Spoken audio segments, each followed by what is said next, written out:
नमस्कार, देवभूमि समाचार देख रहे हैं आप। आपके साथ मैं हूं स्वीटी दीक्षित। रुक करेंगे उत्तराखंड की खबरों की ओर। उत्तराखंड के पहाड़ी इलाकों में बारिश खूब कहर बरपा रही है। पहाड़ी इलाकों में नदी नाले उफान पर है। जलस्तर बढ़ने के कारण हरिद्वार में गंगा कहर बरपा रही है। ताजा हालात ये है कि हरिद्वार के मेला क्षेत्र बैरागी कैंप में बनाए गए NHAI के प्लांट में पानी भर गया है और लगभग 200 के करीब लोग प्लांट के अंदर फंसे हैं। फिलहाल JCB की मदद से लोगों का रेस्क्यू किया जा रहा है, लेकिन कोई भी प्रशासनिक मदद फिलहाल अब तक नहीं पहुंची है और लोगों को प्रशासनिक मदद का इंतजार है। वहीं बता दें कि प्लांट से निकलकर आए कुछ लोगों ने बताया कि अचानक प्लांट के अंदर पानी भर गया था, जिस कारण काफी लोग प्लांट में ही फंसे हुए हैं और प्रशासन को कॉल करके जानकारी दी गई है। फिलहाल कोई भी मदद प्रशासन द्वारा नहीं मिली है और इसी के साथ ही अपने साधनों के उपयोग करके ही प्लांट के अंदर फंसे लोगों का रेस्क्यू कंपनी द्वारा किया जा रहा है।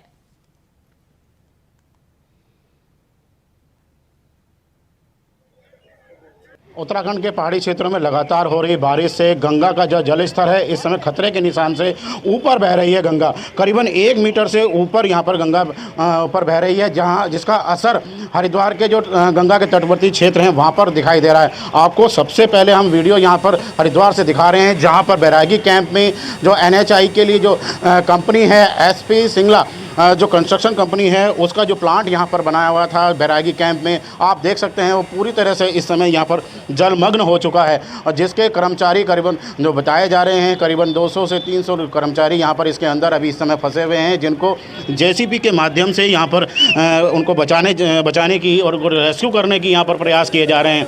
पूरा जो ये बैरागी क्षेत्र है यहाँ पर लगातार इस समय यहाँ जलमग्न होता हुआ दिखाई दे रहा है और यहीं इसके नज़दीक ही एक पुलिस की जो पुलिस की जो बटालियन है वो भी यहाँ पर नज़दीक ही यहाँ पर उसका निवास है, जिसमें जो इस समय वो भी यहाँ पर पानी से पूरी तरह से डूब चुकी है। तो आप ये जो वीडियो हैं ये सबसे पहले आप यहाँ पर देख रहे हैं किस तरह से जो लोग हैं वो अपनी जान बचाते हुए जो नदी है उसमें से पार होते हुए यहाँ पर आपको देख सकते हैं उनको। और इस समय जो गंगा का जो खतरे का निशान से ऊपर लगातार बह रही है और उसका लगातार यहाँ पर जो निचले क्षेत्र हैं, जब यहाँ पर ही इतने पानी की जो कहर है वो इस तरह से बरपा रहा है तो वहीं लक्सर और जो अन्य जो खादर क्षेत्र हैं उसमें और परेशानियाँ इस गंगा के बढ़ते जलस्तर से हो सकती हैं। विकास चौहान, इंडिया वॉइस, हरिद्वार।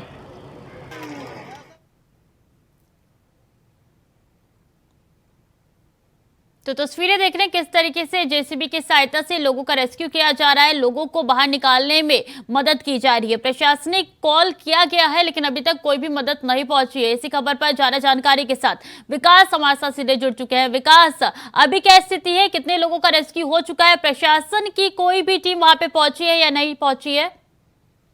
इस समय जिला प्रशासन की टीम यहाँ पर पहुंच चुकी है। पुलिस और जो यहाँ पर अन्य जो जिला प्रशासन की टीम के साथ यहाँ पर अधिकारी यहाँ पर फिलहाल मौके पर पहुंच चुके हैं और जल पुलिस के और PSC के जवानों के बोट के माध्यम से जो यहाँ पर लोग फंसे हुए हैं उनको यहाँ पर रेस्क्यू किया जा रहा है। बताया जा रहा है कि जो NHAI का जो प्लांट जिसमें करीबन सुबह 200 से 300 जो कर्मचारी यहाँ पर फंसे हुए थे उनमें से कुछ लोगों को तो खुद कंपनी के माध्यम से यहाँ पर निकाला गया था। जिस तरह से आप वीडियो में भी हमारे देख सकते थे कि JCB से उनको बाहर निकाला जा रहा था, वहीं अब बोट के माध्यम से जल पुलिस के द्वारा भी उनको बाहर यहाँ पर निकाला जा रहा है। करीबन अभी 100 जो कर्मचारी हैं वो इसमें फंसे हुए बताए जा रहे हैं। और वहीं अगर हम बात करें बैरागी कैंप में जो स्थानीय निवासी हैं उनके घरों में भी इस समय यहाँ पर पानी भर चुका है और वहीं जो पुलिस की यूनिट यहाँ पर रहती है उनके घरों में भी यहाँ पर जो गंगा का जो पानी है बड़ा हुआ जलस्तर के कारण वो यहाँ पर जलमग्न हो चुका है। हालांकि जिला प्रशासन की टीम इस समय यहाँ पर शायद यहाँ पर पहुंच चुकी है और जो रेस्क्यू अभियान है वो लगातार यहाँ पर चलाया जा रहा है। जी, 200 से 300 का आंकड़ा बता रहे हैं जो लोग अंदर फंसे हुए हैं। कितने लोगों को बाहर निकाला गया है अभी तक?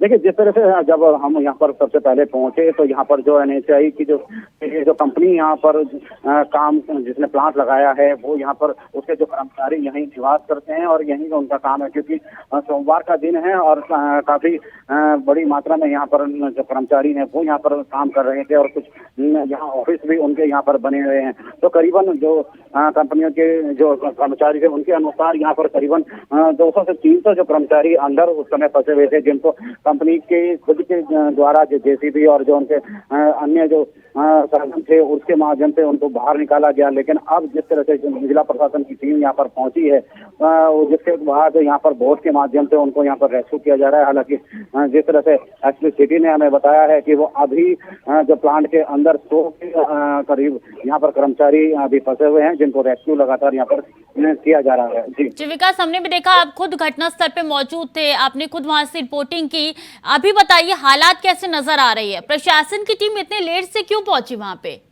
देखिए, जिस तरह से सूचनाएं लगातार यहाँ से की गई, लेकिन जिस तरह से बड़ी संख्या में जो कर्मचारी हैं वो यहाँ पर फंस गए थे, लेकिन उसके बावजूद जो जिस तरह से कर्मचारियों ने बताया वहाँ के उनके द्वारा अपने अधिकारियों को, एनएचआई के अधिकारियों को बार बार सूचना दी जाती थी, लेकिन उसके बाद भी वो लोग ना तो मौके पर पहुंचे, वहीं प्रशासन भी थोड़ा यहाँ पर लेट पहुंचा है, क्योंकि सबसे पहले जिला प्रशासन यहाँ पर पुलिस लाइन जो घोड़ा पुलिस की है वो वहाँ पर पहुंची है और वहीं क्योंकि करीबन इसमें लगभग 1 घंटे के आसपास का ये थोड़ा घटना जो अगर हम लेट की बात करें तो पूरे 1 घंटे के बाद यहाँ पर पहुंची है। तो क्योंकि गंगा का जो जलस्तर है लगातार खतरे के निशान से अभी भी लगातार ऊपर बना हुआ है, तो अभी खतरा लगातार बना हुआ ही है। और यहाँ के बाद अगर बात करें कि जिस तरह से हरिद्वार के शुरुआत में ही इस तरह की भयावह स्थिति यहाँ पर देखने को मिल रही है, तो निचले जो स्थान है जहाँ पर हम कह सकते हैं कि जो लोग कह सकते हैं लक्सर और खानपुर, वहाँ पर बड़ी और यहाँ पर वो घटना देखने को मिल सकती है वहाँ पर। जी बिल्कुल, खतरा अभी भी बना हुआ है। अब देखने को होगा कि कब तक बाकी लोगों का रेस्क्यू कर लिया जाएगा। बहुत बहुत धन्यवाद विकास आपका तमाम जानकारियों के लिए।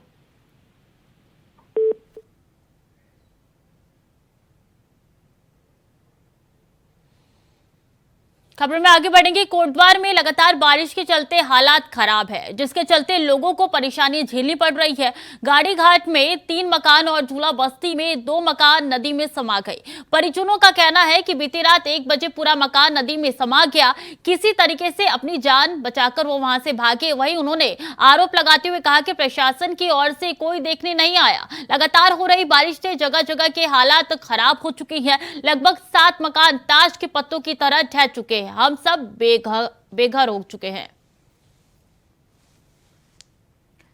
इसी खबर पर ज्यादा जानकारी के साथ अंजना गोयल हमारे साथ जुड़ चुकी है। अंजना, स्थिति अभी क्या नजर आ रही है, क्योंकि 7 मकान ताश के पत्तों की तरह ढह चुके हैं?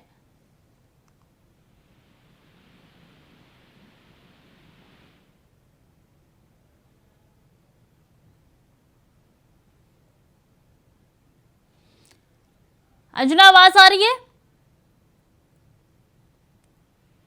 दोबारा जोड़ने की कोशिश करेंगे अंजना को, तकनीकी खामी। और ऐसे में देखिए तस्वीरें जो निकल के सामने आ रही है काफी ज्यादा डरा देने वाली है। और ऐसे में कई ऐसे घर हैं जो कि ताश के पत्तों की तरह यहाँ पे ध्वस्त होते हुए नजर आ रहे हैं। नदी किनारे ये घर है, जिसकी वजह से और भी ज्यादा यहाँ पे खतरा मंडरा रहा है। ये वही लोग हैं जो कि अपने घर खो चुके हैं, बेघर हो चुके हैं, प्रशासन से लगातार गुहार लगा रहे हैं कि आप हमारी मदद कीजिए। वही दूसरी ओर इनकी तरफ से कहना है कि प्रशासन की तरफ से कोई भी कदम आगे नहीं बढ़ाया जा रहा है। हमारे घर इसी तरीके से ढह रही है, कोई भी बचाने वाला नहीं है। मानसून जैसे ही आता है देवभूमि में इसी तरीके से त्राहिमाम हर जगह तस्वीरें निकल के सामने आती है और ऐसे में लोगों के घर ढह चुके हैं। देखिए तस्वीरें काफी ज्यादा यहाँ पे रौद्र रूप वाली है नदी के, और ऐसे में लोगों को काफी दिक्कतों का सामना करना पड़ रहा है। बारिश भी लगातार हो रही है और घर जो है, खासकर वो घर जो कि नदी के किनारे बने हुए हैं, वो घर ये ताश के पत्तों की तरह धाराशाही हो जा रही है, साफ तौर पर तस्वीरों में दिख रहा है।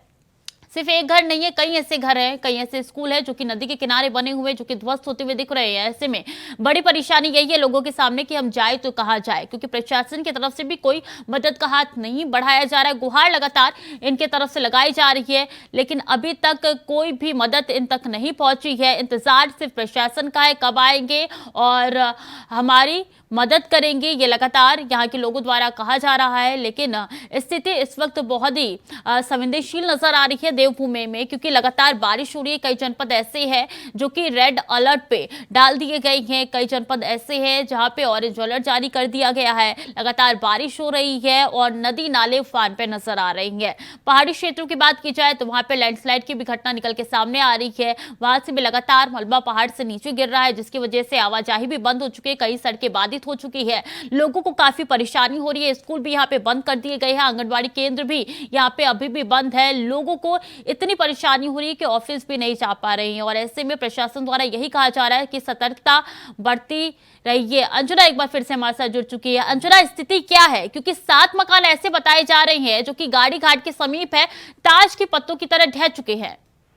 जी हाँ, मैं आपको बता दूं, जिस तरह से देर रात में बारिश आई थी और बहुत भयंकर बारिश थी और खो नदी ने अपना रौद्र रूप दिखाया था, वहीं पर जो उसकी नदी किनारे बने हुए मकान थे, 7 मकान ऐसे बिल्कुल नदी में समा गए कि पता भी नहीं चला कि यहाँ पर कोई मकान भी थे। साथ ही उसके साथ साथ भू कटाव भी हुआ है। लगातार इस तरह की स्थिति जो ये हुई है, दूसरी बार हुई है। इससे पहले भी जब बारिश आई थी तब भी इसी तरह से 7 से 8 मकान नदी में समा चुके थे और वहाँ पे स्थिति इस टाइम बहुत बद से बदतर हो चुकी है। लोगों के पास पहनने के लिए कपड़े नहीं है, खाने को खाना नहीं है, लोग सड़कों पर अपना जीवन यापन कर रहे हैं। प्रशासन द्वारा क्या कोई मदद का हाथ नहीं बढ़ाया गया है? जी हाँ, अभी तक प्रशासन की जो बात अगर हम करते हैं तो प्रशासन की तरफ से अभी तक कोई ऐसी मदद उन लोगों को नहीं मिल पाई है जिससे कि उन्हें कुछ राहत मिले। हाँ, विधानसभा अध्यक्ष जरूर वहाँ पर एक चक्कर लगाने गई थी, लेकिन उनकी तरफ से भी ऐसी कोई खास उन लोगों को मदद नहीं मिल पाई है। वहीं उनका कहना है जो आसपास के साथ के लोग हैं वही एक दूसरे की मदद कर रहे हैं। आमतौर पे देखा जाता है अंजना कि जो भी संवेदनशील एरिया होते हैं, जहाँ पे अलर्ट जारी हो चुका होता है, वहाँ पे लोगों को वहाँ से सुरक्षित स्थान पर भेज दिया जाता है, उनका ट्रांसफर कर दिया जाता है। क्या यहाँ पे अलर्ट जारी नहीं हुआ था? जी, जिस तरह से बरसात आने से पहले ही प्रशासन कहता है कि हमारे द्वारा चिन्हीकरण कर दिया गया है जो डेंजर जोन है, जहाँ पर फ्लड आने की संभावना बनी हुई है। लेकिन ये चिन्हीकरण करने के बाद हमेशा हर साल की तरह इस बार भी सिर्फ चिन्हीकरण करके छोड़ दिया गया था, लेकिन उनको वहाँ से हटाने की या शिफ्ट करने की कोई भी प्रशासन के द्वारा जहमत नहीं उठाई गई थी। यानी कि ये कहना गलत नहीं होगा कि प्रशासन की यहाँ पे बहुत बड़ी कमी है? जी हाँ, हम प्रशासन की इसमें हर साल की तरह इस बार भी कमी ही बताएंगे कि उनकी कमी के चलते अगर प्रशासन कहता है कि ये अवैध निर्माण करके बैठे हैं तो उनको वहाँ से हटा देना चाहिए, जिससे किसी भी जान माल की या किसी की इस तरह की नुकसान की भरपाई अगर प्रशासन नहीं कर सकता तो कम से कम उनको वहाँ पर से शिफ्ट कर दिया जाए। जी बिल्कुल अंजना, कई सवाल खड़े हो रहे हैं प्रशासन पे। बहुत बहुत शुक्रिया आपका तमाम जानकारियों के लिए। खबरों में आगे बढ़ेंगे। थराली के बुरसोल डाडरबगढ़ में लगातार हो रही बारिश के चलते भारी नुकसान हुआ है।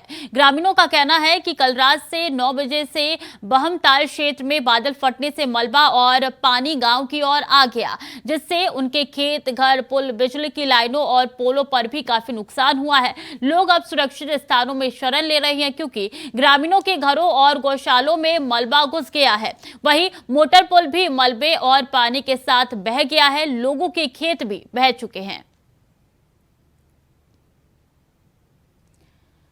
तो ब्रह्मताल की तस्वीरें आप तक पहुंचा रहे हैं, उसके पास की तस्वीरें हैं और ऐसे में देखिए किस तरीके से लोगों के घर तो ढह गए हैं, उनके जो सामान थे वो भी मलबे के साथ बहते हुए नजर आ रहे हैं। लोगों के खेत भी बह चुके हैं। काफी ज्यादा दिक्कतें यहाँ पे लोगों को झेलनी पड़ रही है और ऐसे में सवाल ये उठ रहा है कि प्रशासन की मदद का हाथ इन तक क्यों नहीं पहुंच पा रहा है। और ये उस समय की तस्वीरें हैं जब बादल फटा था, उसके बाद जो त्राहिमाम यहाँ पे मचा हुआ है, जो क्षति यहाँ पे पहुंची है लोगों के घर तक, उस वक्त ये तस्वीरें इंडिया वॉइस आपके साथ साझा कर रहा है। कर्णप्रयाग का ये पूरा बादल फटने का सिलसिला बताया जा रहा है। देखिए नदी नाले उफान पे है ही, लेकिन ये जो किसान की फसलें हैं, खेत है, वो सब बह चुके हैं।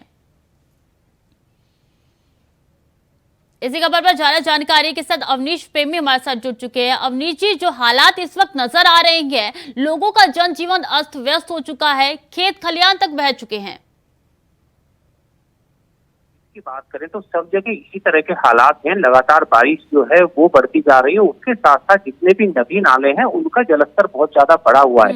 अगर हम सिलसिलेवार बात करें तो जिस तरह कर्णप्रयाग के पास ब्रह्मताल में बादल फटा है, वहाँ भी काफी संपत्ति खराब हुई है। इसके साथ साथ अगर हम देहरादून की बात करें तो सोंग नदी है, माल देवता है, वहां पर भी गंगा का जो जलस्तर है वो लगातार बढ़ रहा है और खास बात यह है कि जो कटान है खेती का वो यहाँ पर लगातार हो रहा है।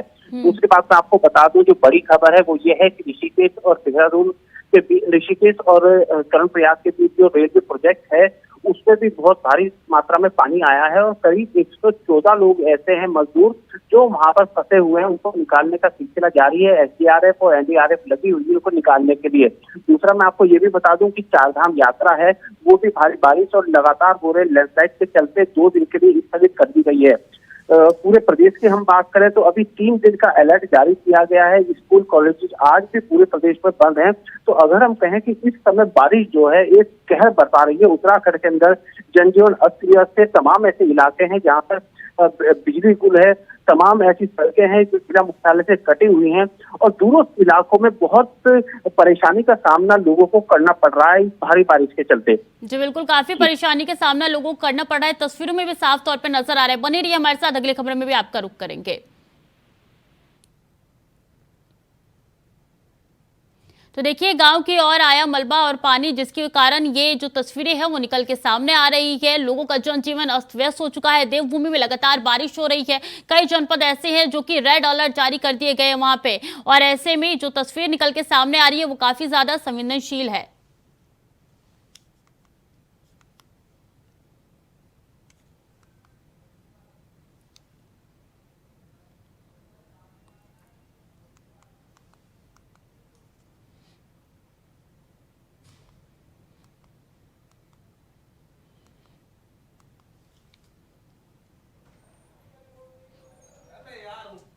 तो बारिश के चलते काफी नुकसान हुआ है देवभूमि में, और हर तरफ सिर्फ यही तस्वीर निकल के सामने आ रही है। लोगों के खेत तक बह चुके हैं, लोगों का जनजीवन अस्त व्यस्त हो चुका है और प्रशासन द्वारा लगातार अलर्ट मोड पे रखा गया है तमाम एसडीआरएफ की टीमों को। ऐसे जो भी एरिया संवेदनशील है वहां पे एसडीआरएफ की टीम तैनात हो चुकी है। और देखिए, लगातार ये जो तस्वीर निकल के सामने आ रही है, नदी किनारे जो भी घर है वो सब के सब ढह चुके हैं। कोशिश यही जा रही है कि इन लोगों तक जल्द से जल्द मदद जो है वो प्रशासन पहुंचाए।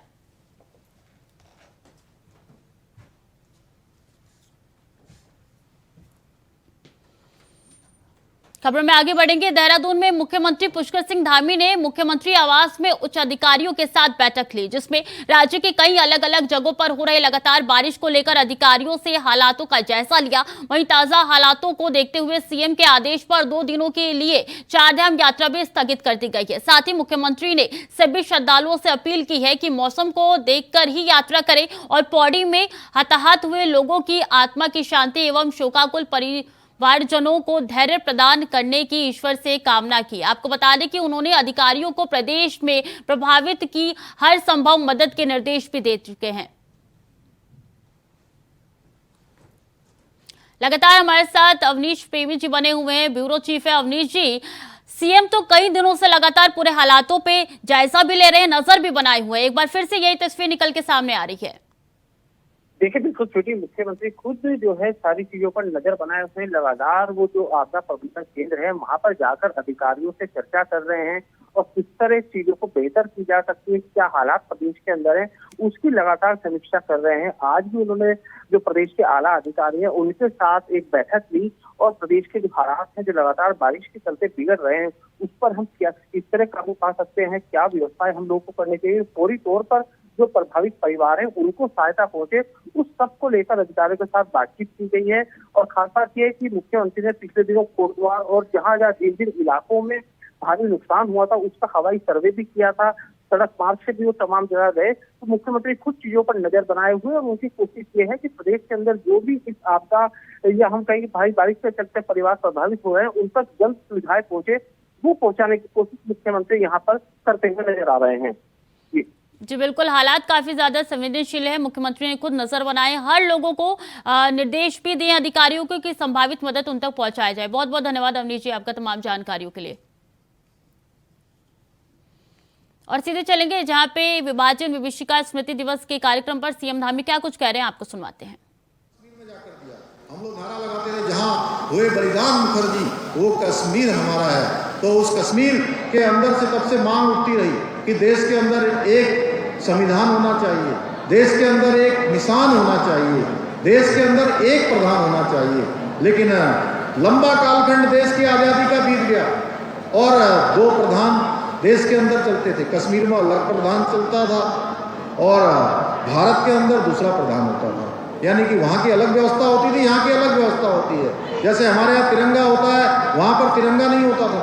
इसी प्रकार से वहाँ का अलग संविधान होता था, अलग प्रधान होता था। वहाँ का प्रधानमंत्री जो है, भारत के प्रधानमंत्री को अपने प्रधानमंत्री वहाँ के लोग नहीं मानते थे। इस व्यवस्था को भी समाप्त करने का काम देश के अंदर से धारा 370 समाप्त करने की लगातार मांग उठती रही। इस व्यवस्था को समाप्त करने का काम भी भारत माँ के लाल हमारे देश के यशस्वी प्रधानमंत्री नरेंद्र मोदी जी ने की, भाइयों बहनों। और आज देश के अंदर धारा 370 समाप्त हो गई। कश्मीर भी भारत का अभिन्न अंग हो गया। कश्मीर अब भारत का पूरी तरह से अभिन्न अंग हो गया, जो देश की आज़ादी के बाद लंबे समय तक नहीं हो पाया। इसी प्रकार से मैं जानता हूँ हमारे बंगाली समाज के लोग राम भक्त भी हैं, राष्ट्र भक्त भी हैं। जहाँ काली मैया के उपासक हैं, वहीं राम के उपासक भी हैं।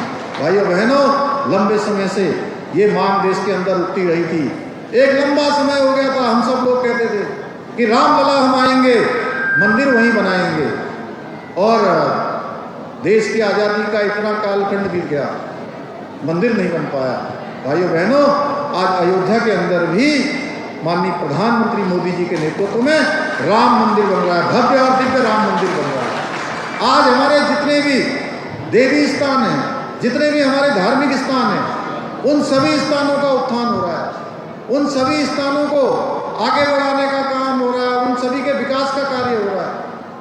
आज तमाम प्रकार की चीज़ें, भाई शांतनु ठाकुर जी यहाँ से सीएए के बारे में बात कर रहे थे, जो पाकिस्तान में, बांग्लादेश में या अफगानिस्तान में जो हमारे हिंदू भाई हैं, ईसाई भाई हैं, बौद्ध भाई हैं, हमारे पंजाबी भाई हैं, उन सभी को भारत के अंदर नागरिकता देने का काम भी किसी और ने नहीं किया, हमारे देश के प्रधानमंत्री मोदी जी ने किया कि उनको वहाँ पर जिस प्रकार की परेशानियों का सामना करना पड़ रहा है, हम लोग देख सकते हैं। आए दिन हम जिन घटनाओं को देखते हैं, वहाँ पर पहले किस प्रकार से पाकिस्तान के अंदर हिंदू समाज कितनी बड़ी संख्या में था, जिसकी 30% के करीब जब देश का विभाजन हुआ था। आज अगर हम उसका आंकड़ा जुटाते हैं तो वो आंकड़ा बिल्कुल बहुत कम में आ गया है। 2%, 3% वहाँ पर हिंदू समाज रह गया है। आखिर क्यों? कहीं ना कहीं वहाँ पर यातनाएं हो रही हैं, तमाम प्रकार की चीज़ें हो रही हैं। ये सब हम लोगों के स्मरण में रहना चाहिए। इसलिए उत्तराखंड के अंदर भाइयों बहनों, हमने जो देश के अंदर एक लंबे समय से मांग उठती थी कि इस देश के अंदर रहने वाले हर पंथ का आदमी, हर समुदाय का आदमी, हर धर्म का आदमी, उसके लिए एक समान कानून होना चाहिए। समान नागरिक संहिता देश के अंदर रहने वाले हर व्यक्ति के लिए होनी चाहिए। पूरे देश के अंदर से मांग उठती रही है। इसलिए हमने ये संकल्प लिया था और इस आम चुनाव से पहले हमने संकल्प लिया था कि नई सरकार के गठन होते ही हम उत्तराखंड के अंदर इस काम के लिए हम यहाँ पर कमेटी का गठन करेंगे। भाइयों बहनों, मुझे बताते हुए खुशी हो रही है आज के दिन, जिस दिन हम उन महान आत्माओं का स्मरण कर रहे हैं जिन्होंने देश की आज़ादी के लिए अपना सर्वस्व बलिदान किया है, अपने को लगाने का काम किया है। कि हमने उस कमेटी का गठन किया और उस कमेटी ने 1 साल से भी ज़्यादा का कालखंड अपना लगाने के बाद सारे संकलन कर लिए हैं और बहुत जल्दी समान नागरिक संहिता लागू करने के लिए हमारी सरकार उस संकलन को ले लेगी। हमको जैसे ही ड्राफ्ट मिलेगा, हम उत्तराखंड पहला देश का राज्य होगा जहाँ पर यूसीसी यानी कि यूनिफॉर्म सिविल कोड लागू होगा, यानी कि सबको एक समान कानून होगा। उत्तराखंड के अंदर, उत्तराखंड देवभूमि है भाइयों बहनों, इसके साथ जहाँ हम समान नागरिक संहिता लागू करेंगे, उसके साथ साथ हमने यह भी तय किया है कि प्रदेश के अंदर जो हमारा देवभूमि है, आज आप लोग हिंदुस्तान के किसी कोने में जाते हो, दुनिया के किसी देश में जाते हो, तो आपको लोग अगर आप उत्तराखंड का नाम बताते होंगे तो आपके प्रति उनके मन में एक अलग प्रकार का भाव जागृत होता है कि देवभूमि से आए हैं, ये देवभूमि है। भाइयों बहनों, आप जिधर जाएंगे, थोड़ा आगे चले जाएंगे तो आपको उधर कोई बड़ा मंदिर दिखाई देगा, कोई बड़ा धार्मिक स्थल दिखाई देगा, कोई गुरुद्वारा साहब दिखाई देगा, कहीं काली मैया का मंदिर दिखाई देगा, कहीं दुर्गा मैया का दिखाई देगा, कहीं शिव जी का मंदिर दिखाई देगा। ऐसा कोई स्थान नहीं है जहाँ देव स्थान न हो। तो भाइयों बहनों, इस देवभूमि के अंदर जो देवभूमि का मूल तो सीएम पुष्कर सिंह धामी को विभाजन विभीषिका स्मृति दिवस कार्यक्रम में सुन रहे थे आप। उन्होंने कहा कि देवभूमि की पहचान इतनी ज्यादा बढ़ गई है कि अब कोई भी इंसान अगर बताता है कि मैं देवभूमि से आया हूं तो उसकी निगाहों में और ज्यादा इज्जत बढ़ जाती है। और यही देवभूमि की पहचान है जो कि निरंतर आगे बढ़ती रहेगी और यही आपको गौरवान्वित करता रहेगा। तो फिलहाल के लिए देवभूमि समाचार में इतना ही। खबरें लगातार जारी है, देखते रहिए इंडिया वॉइस।